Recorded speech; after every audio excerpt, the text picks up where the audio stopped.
دیکھیں جس صحافی کے بارے میں اس کا جو ریڈر ہے یا ویور ہے اس کو پہلے سے پتہ ہو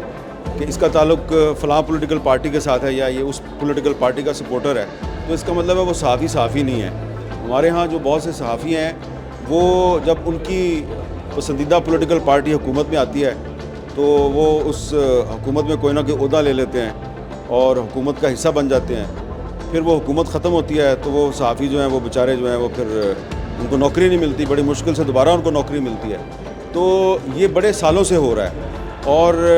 جو صحافی پولیٹیکل پارٹیز کے ترجمان بن جاتے ہیں ان کی صحافت ختم ہو جاتی ہے، اور پھر وہ دوبارہ اپنے آپ کو زندہ کرنے کے لیے پھر صحافت میں آ جاتے ہیں، اور پھر دوبارہ جو ہے ان کی پارٹی جب پاور میں آتی ہے پھر وہ واپس چلے جاتے ہیں۔ تو اس لیے صحافیوں کو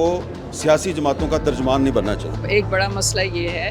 کہ پاکستان میں بھی اور اب باہر کے ممالک میں بھی، مغربی ممالک میں بھی جو ایڈوانسڈ کنٹریز ہیں ان میں بھی یہ مسئلہ ہے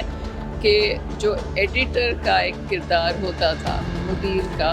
وہ اب بہت کمزور کر دیا گیا ہے۔ تو اکثر وہ سمجھانے والا، وہ سپروائز کرنے والا ایک ایکسپیرئنس صحافی نہیں ہوتا۔